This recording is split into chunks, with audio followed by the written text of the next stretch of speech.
Good afternoon, Andy. Thank you for joining us after a 3-0 defeat here at Brackley. You must be really disappointed. Yeah, obviously disappointed. Yeah, expected a tough game. They're a decent team on a good run, and I've said from the start of the season they're one of the best teams in this league. But the fact I'm disappointed we didn't turn up today, and that's taking nothing away from them. They were better than us in every department.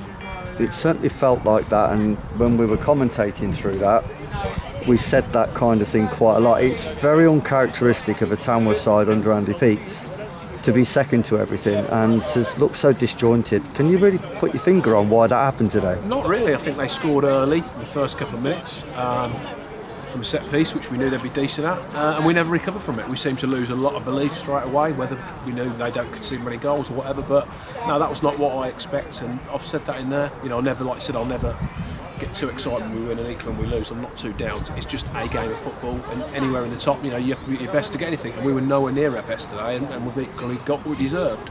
But yeah, we were disjointed. We didn't win any first balls, we didn't win any second balls, we weren't good enough when we had the ball, we didn't defend well collectively or individually. So yeah, I couldn't really see many positives, full stop. Okay, I'm sure many people watching and listening to this interview would really appreciate that, Andy. And one thing we always get from you is that honesty.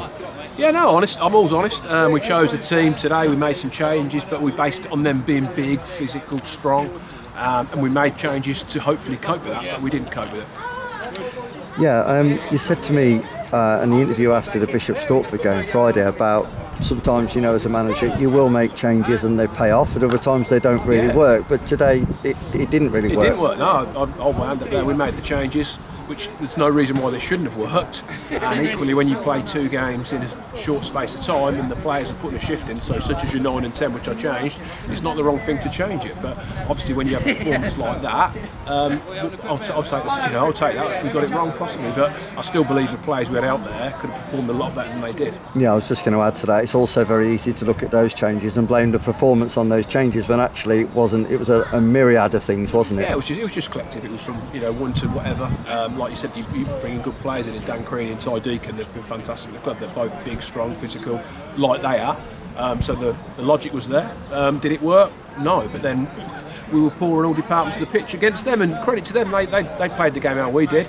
And we normally play big, strong, physical, play in the right areas, win first and second balls, and they were better at it today than us. Well, look, Andy, what I would like personally to do, rather than sulk about today, which is very easy to do after a defeat like this, is to appreciate how far we've come.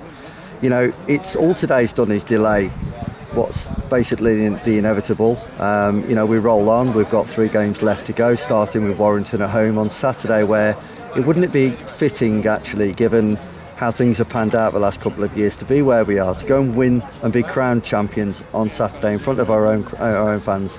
Yeah, of course, that's a dream scenario. But for me, I've just said in there, nothing's given. You know, today proves in football, when you're not at it and you have a few don't start the game well and it spreads, you can get beat by anyone. So we've got to draw the line under it, starting from now. Train again Thursday. And be ready to put a performance in next Saturday, yes, at home, but it's not that, because we had a lot of people made the trip today on a bank holiday Monday, and that wasn't a performance that I was proud of for them to watch. Okay, we've been good most times, and I'm sure most will back that, but they deserve better than that, because there was not a lot of spirit, there was not a lot of fight today, and that's very unlike us. But what football is, it's an eye-opener, isn't it? It brings you back down to earth, you know. So today we'll do that.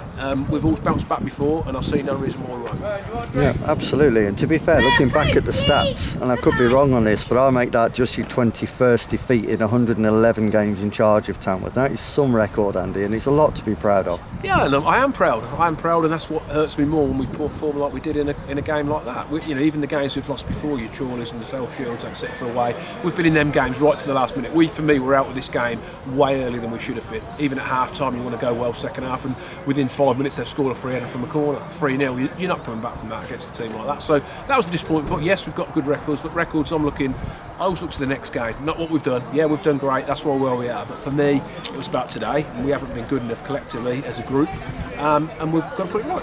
Okay, Andy, I think we'll leave that one there, but thank you again for your honesty, and we'll look forward to Saturday. No problem, cheers.